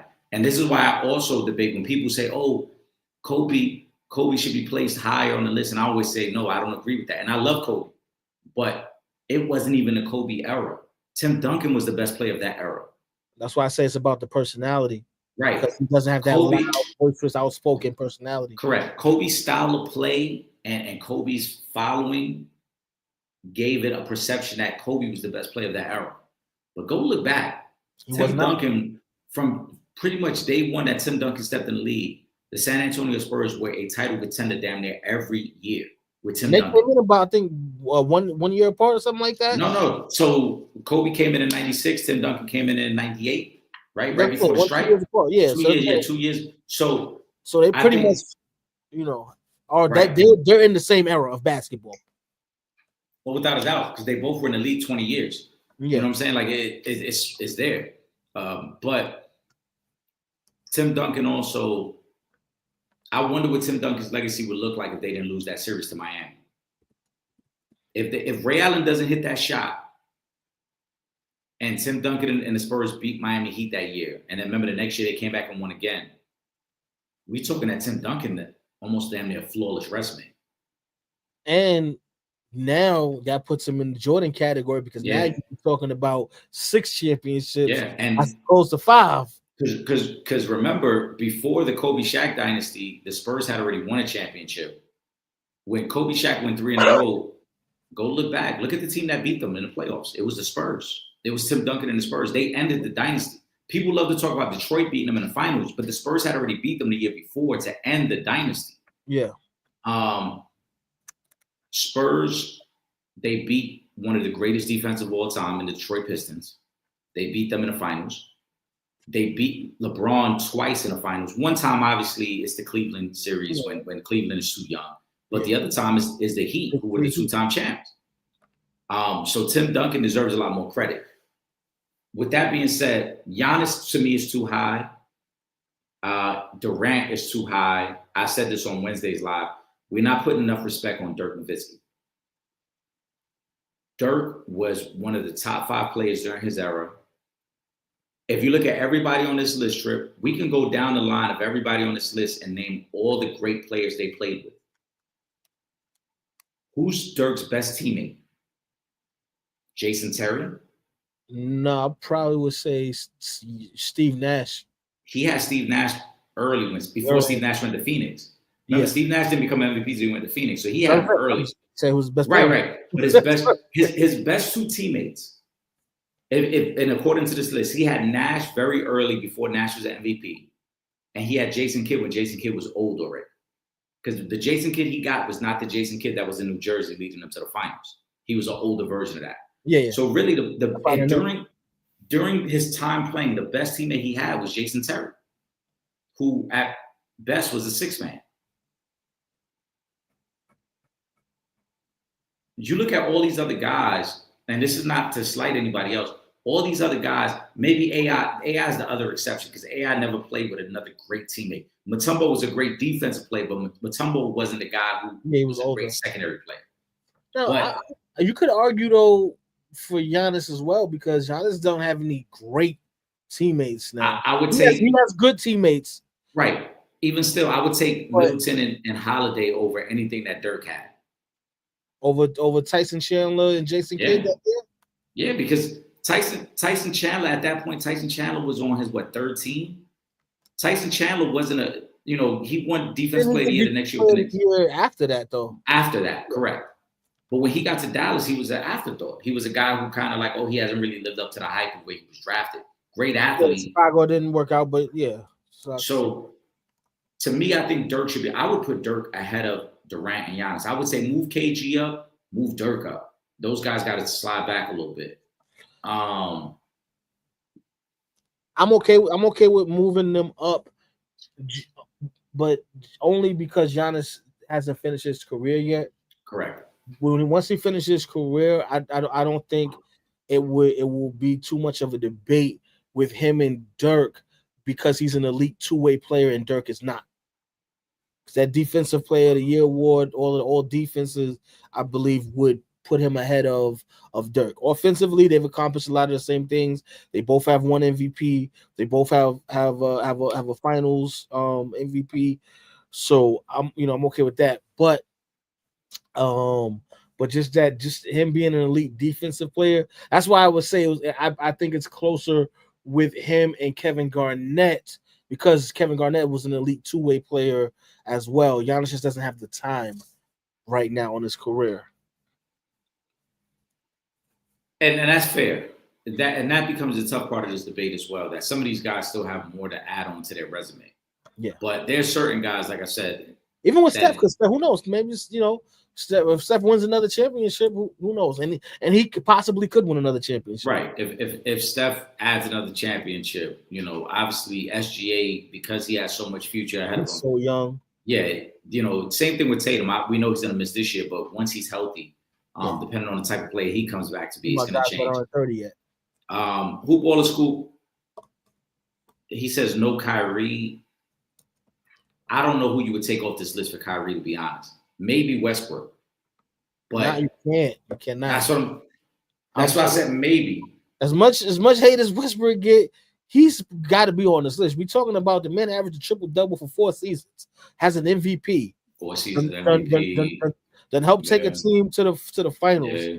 Yeah. You can't disrespect Westbrook and put, and no disrespect to Kyrie, but Kyrie does not have the individual resume that's anything close to Russell Westbrook's resume. I'm sorry, man. That is the tricky part with Kyrie, because both got a bunch of All-Star appearances. You know what I'm saying? But again, that MVP that Westbrook has is going to separate him. The season's averaging a triple-double is going to separate him from Kyrie. So who else you going to take off the list? You can't. It's crazy. It's crazy because Kyrie's and this. I don't mean this to be a slight against Kyrie, but his greatest accomplishments have been when he's the number 2 guy. Exactly. Because when he's been a number 1 guy, he has not delivered to that potential. But when he's the number 2 guy with Braun or number 2 guy with Luka, they get to NBA Finals, right? They have a lot of success. So that I agree. That's why I said maybe Westbrook, but I wasn't really feeling like, oh, he's got to be the guy. I agree. Westbrook deserves that spot. And Kyrie's never even been All NBA first team. So it's crazy. Yeah. It's crazy that Harden doesn't make this list because Harden's an MVP. Yeah. Because if Dame is making it. Yeah, I guess it's Harden up there. Right. It's no knock against Dame, but when you compare the resume, Harden's resume is stronger than Dame's. Yeah, and I'm looking at Westbrook right now. Westbrook has also a 2-time first team All NBA, 5-time second team All NBA, 2-time third team All NBA.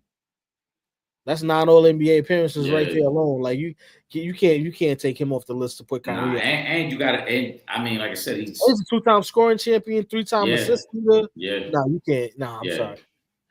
The only person who I feel like you could honestly you might maybe Tracy McGrady. And that's just because his career was so short because of the injuries. Well, he's got a couple scoring titles. The MVP, I don't know where he's finished in the MVP voting. He's probably got a couple top 5 MVP finishes. But T-Mac, honestly, and this is just because of how great the other players are here, T-Mac might be the weakest guy on this list. Actually, I'm just looking at T-Mac, some of his resume right now. You can't even take him off for Kyrie because he's still, even with the short career, he's still got 2 All-NBA first team, 3 All-NBA second team, 2 All-NBA third team, 2-time NBA scoring champion. You can't. I'm sorry. I don't think there's anybody you could take off. Yeah, Kyrie wasn't supposed to be on that list. It's tough. It is what it is. I'm sorry. He wasn't supposed to be on that list. You're looking at a bunch of guys with MVPs, with scoring titles. I don't know if there's anybody that you could take that you could replace Kyrie with. Because either they got championships. They got Is Anthony Davis too high? Yes. Now, right. He might be a little too high. But if we're talking about statistically, though, he's right up there with these guys because now he's an elite 2-way player too. So he is probably up there with these guys. And then you're gonna say, all right, well, he got the championship. So he has that on his resume. He's got the All NBA appearances, and he's got the All Defensive appearances too. So resume wise, he's supposed to be on this list. 4-time All NBA first team, 1-time All NBA second team, 3-time All Defensive first team, 2-time All Defensive second team, 3-time blocks leader.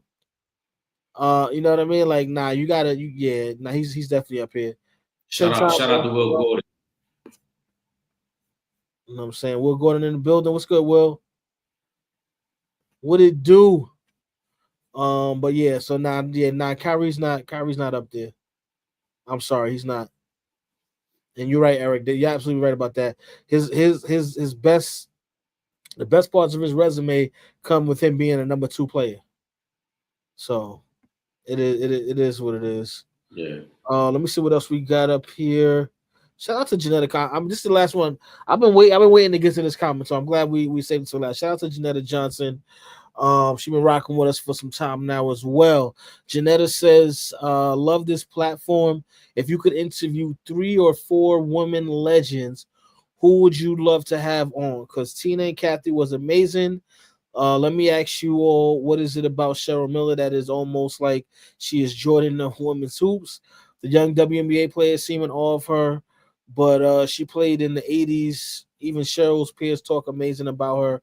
She seems down to earth. So there's a couple of questions all in one here. Try to get to all of them. I'm just gonna move the comment off the screen for a second because it's blocking us. And I can see it from the side here. So 3 or 4 women legends that I would love to interview.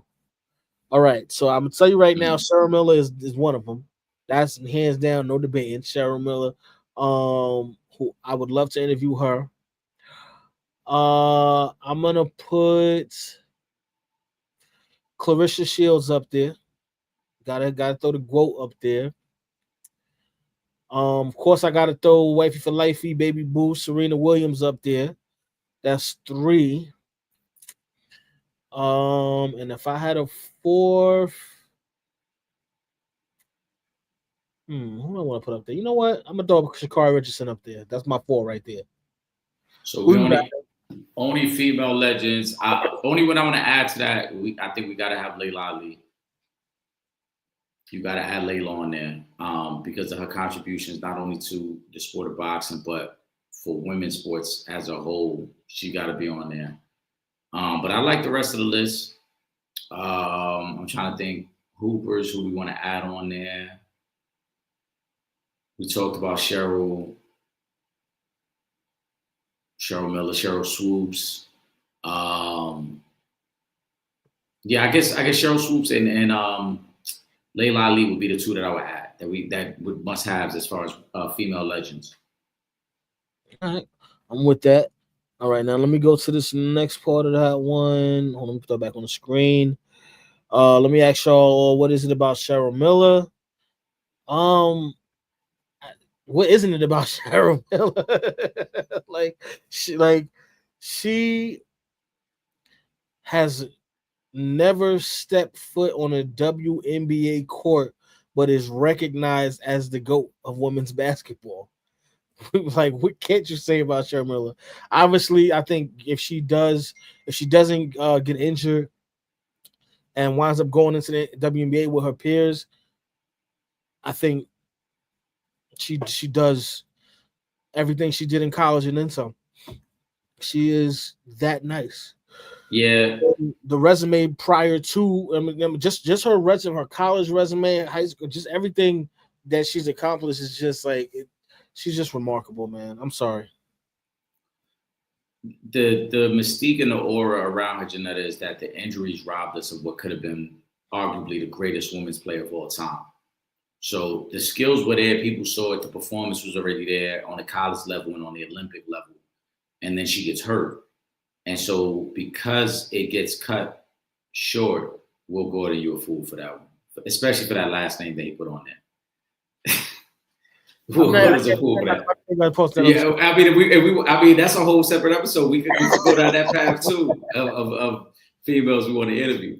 But Cheryl, and not to compare it, I'm not saying it's the same thing, but the mystique around what could have been for Cheryl is very similar to the mystique around what could have been for Len Bias, because you saw the potential, you saw everything there, you saw what could have been like the future of the sport, and then injuries robbed her of that. And Len Bias is a different situation.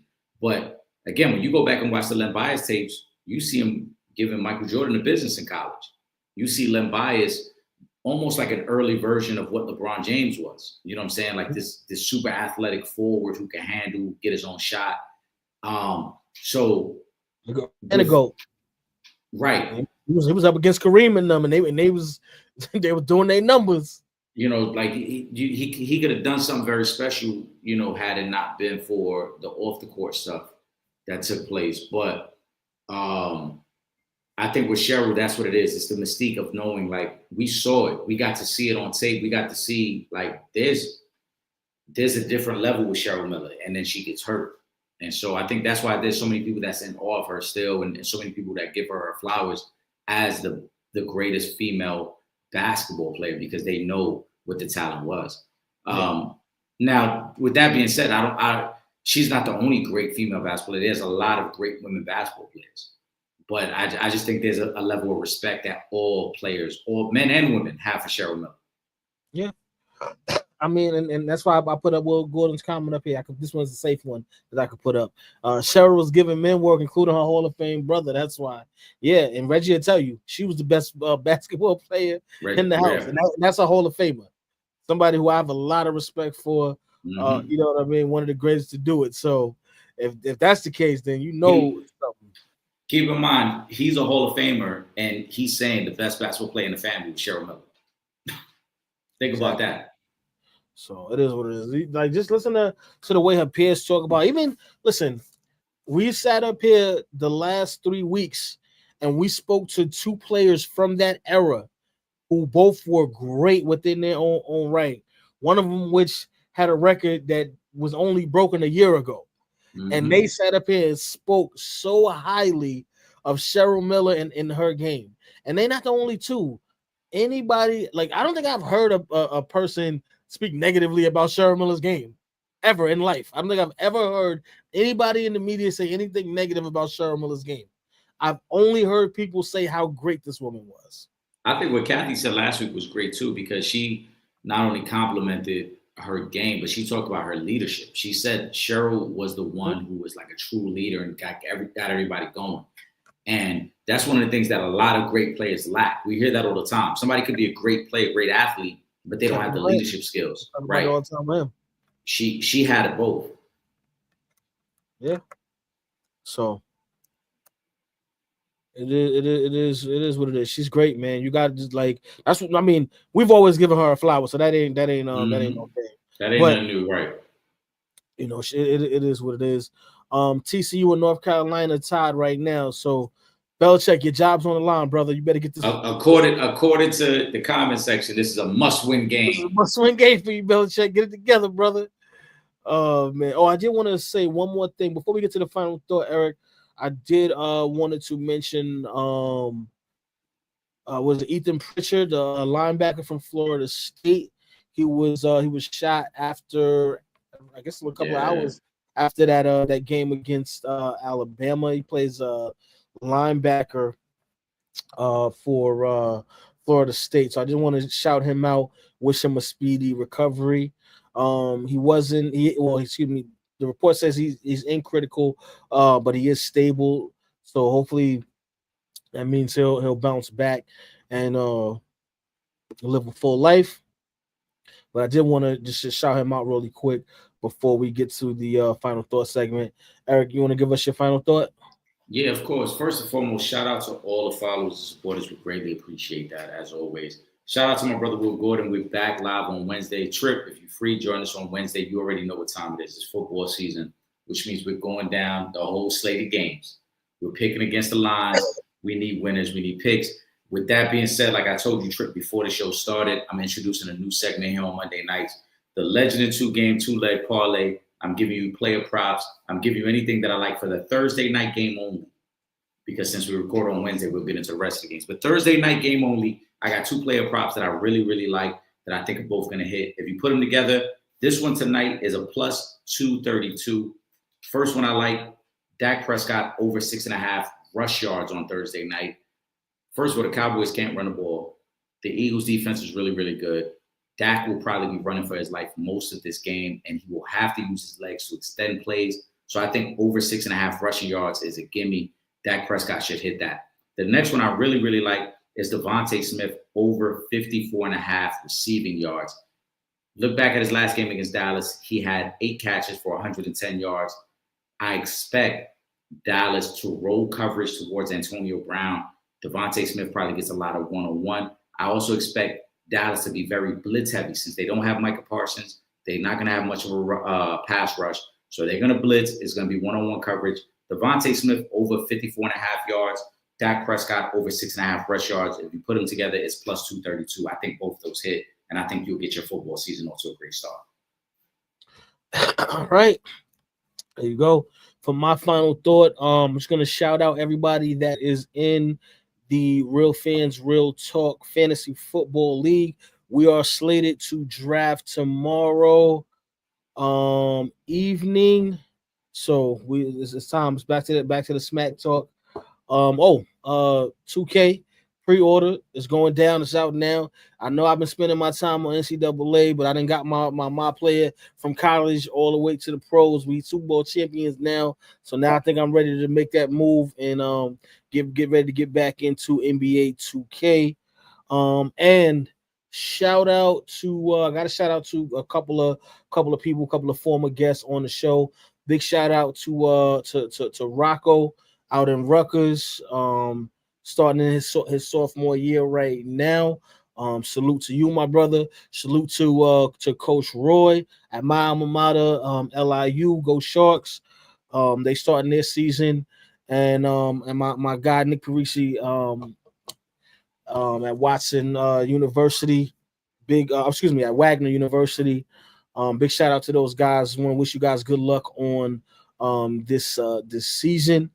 With that being said, for myself, Trip Young, my co-host and my brother, Eric Sanchez, aka Legend in 2 Games, we up out of here. Peace.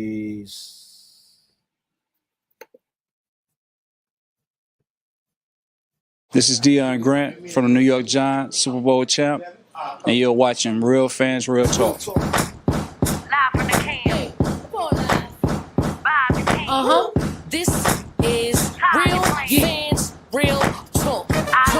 Real Fans Real Talk. We as real as you thought. Real